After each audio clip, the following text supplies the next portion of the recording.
Millionaire grandfather sees Made by his grandson a birthday gift and gives her the surprise of her life. The old man sat in his grand estate, gazing at the golden chandelier reflecting off the marble floors. His name was Charles Whitmore, a self-made millionaire who built an empire from nothing. He had seen the world change, had watched fortunes rise and fall, and yet there was something that always seemed missing, something money couldn't buy. His grandson, little Oliver, was about to turn 8. Charles adored the boy, though he rarely showed it. He wasn't a man of words, nor was he one to express love openly. He believed in discipline, in teaching lessons through actions. That was how he raised his own son, who had since passed, leaving Oliver in Charles's care. The mansion was always full of workers, but among them, there was one who stood out, Elena, the maid. She had been working for Charles for years, yet he had never really paid attention to her. She was diligent, quiet, and never spoke unless spoken to. He never once thought about her life outside the estate, never once wondered what struggles she carried behind her tired eyes. Until that day. That afternoon, he saw her through the large glass window. She was leaving early. Odd. His staff never left before their shifts ended. Curious, he watched as she slipped out of the grand gates and walked down the street, disappearing into the city's maze. Something about it unsettled him. Where was she going in such a hurry? That evening, he summoned his driver. "Follow her," he ordered. The car moved through the city, careful to keep a distance. Elena weaved through the crowded streets, finally stopping at a small, worn-out shop. She disappeared inside. Charles waited. Minutes passed before she emerged, holding a small, carefully wrapped box. A smile crossed her face, a rare sight.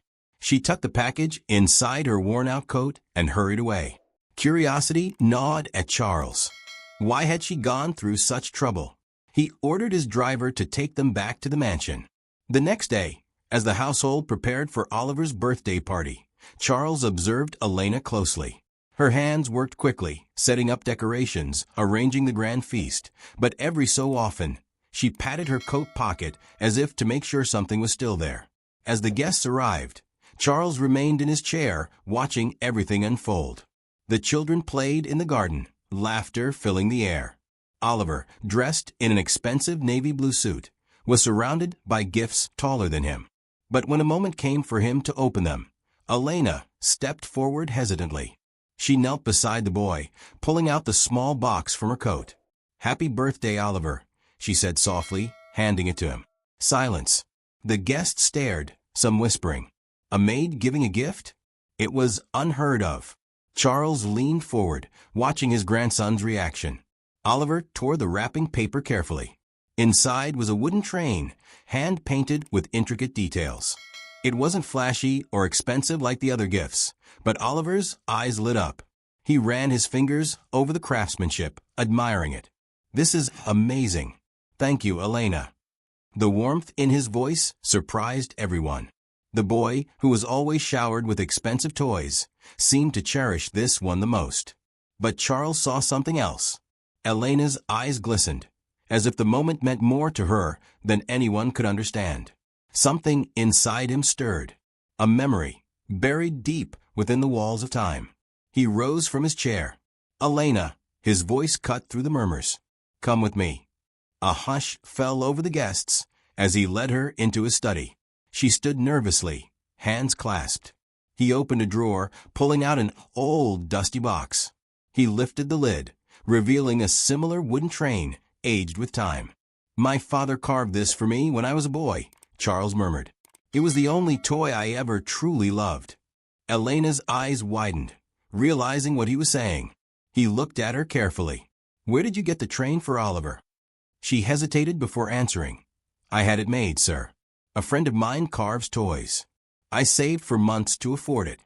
Charles felt a lump in his throat. He had spent millions on luxuries, yet here was a woman who had so little, giving with everything she had. His gaze softened. "Why did you do it?" She lowered her eyes. "Because he reminds me of my son." A cold shiver ran through him. He had never known she had a child. "Where is he?" Her voice trembled. He passed away 5 years ago." A silence stretched between them. Charles had never asked about her life before. He had never cared to. That night, as the guests departed, Charles sat alone in his study, staring at the wooden train. He thought about Elena's sacrifice, her kindness. And then, an idea struck him. The next morning, he summoned her again. She stood before him, apprehensive. "Elena," he said slowly, "how long have you worked here?" 10 years, sir."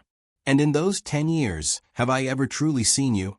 She frowned slightly, not understanding. I don't know what you mean." Have I ever noticed you? Have I ever asked about your life?" She shook her head. "No, sir." He exhaled. "That changes today." Reaching into his desk, he pulled out an envelope and handed it to her. She hesitated before opening it, her hands trembling. Inside was a deed to a house. Her breath caught. "Sir, I don't understand." "You've given with all your heart," he said, "and it's time someone gave back to you." Tears spilled down her cheeks. I can't accept this." "You can," he said firmly. "And you will." For the first time in years, Charles felt something beyond wealth, beyond success. He felt what it meant to truly see another person. And as he watched Elena cry tears of gratitude, he knew this was a moment neither of them would ever forget. A moment that changed everything. And perhaps just the beginning of something more. Elena stood frozen, staring at the deed in her hands, as if it were an illusion that would disappear at any moment. The weight of it felt impossible, unreal. Her entire life had been spent in survival mode, scraping by, sacrificing, ensuring that she never took more than she was given. And now, here was a man who had never truly looked at her, never cared to know her story, offering her something she had never even dared to dream of. Her lips trembled, her voice barely a whisper. Why are you doing this?" Charles leaned back in his chair, his fingers tracing the edge of the wooden train sitting on his desk. He had spent years believing that power and wealth were the only currencies that mattered, that emotions, kindness, human connection were trivial things. But now, in the silence of his study, looking at this woman who had worked under his roof for a decade without him ever knowing who she truly was, he felt something shift within him. A crack in the armor he had worn for so long. "Because," he said, his voice quieter than usual, "for the first time in a long time, I see what truly matters." Elena clutched the envelope, shaking her head. "I can't accept this. I don't deserve it." His brows furrowed. "And who told you that?" She looked down ashamed. No one had ever told her she deserved more. No one had ever given her anything without expecting something in return. Life had been a relentless series of struggles, a test of endurance she had long grown accustomed to. "I don't know how to be given things," she admitted, her voice breaking. "I only know how to work for them." Charles studied her for a long moment before nodding slowly. "Then think of this as something you've worked for. 10 years of dedication. 10 years of sacrifice.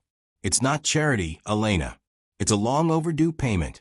Tears welled in her eyes, but she wiped them away quickly. She wasn't used to crying in front of people.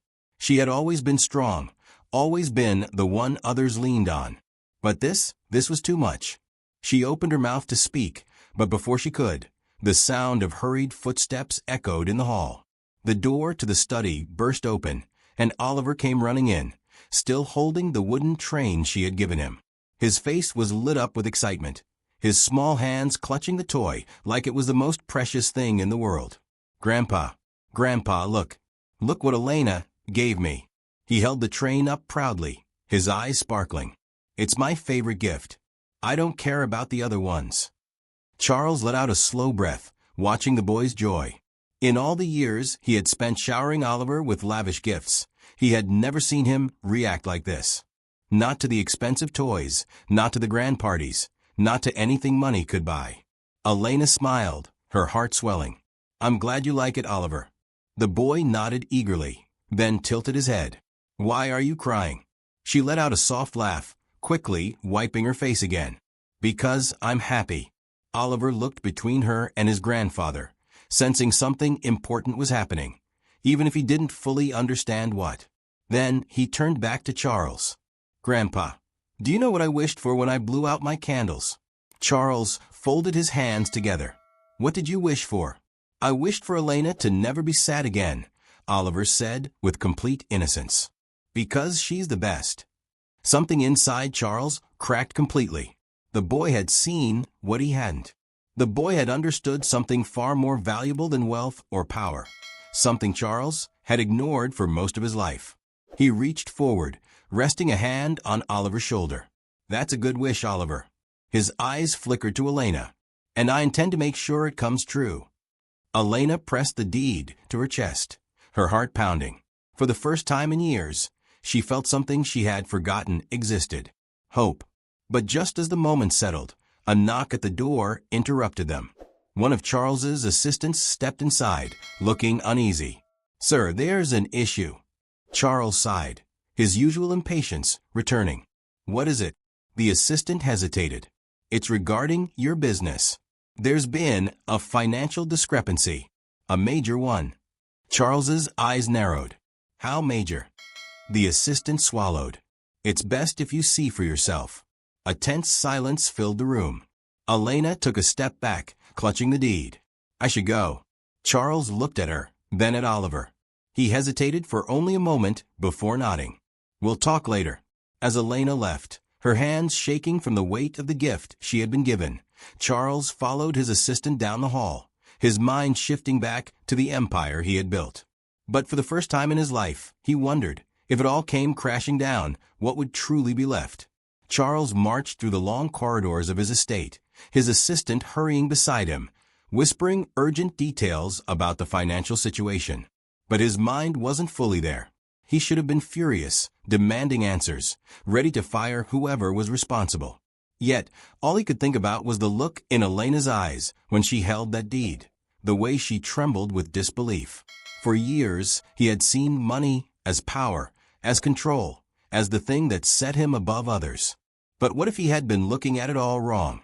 They entered his private office, and a team of accountants and lawyers were already waiting. The air was thick with tension. Charles took his seat at the head of the table, his sharp eyes scanning the faces around him. "Talk," he ordered. One of the accountants, a man who had worked under him for nearly 15 years, hesitated before sliding a file across the table. "It's worse than we thought." Charles opened the file and scanned the numbers. His entire body went rigid. Millions were missing.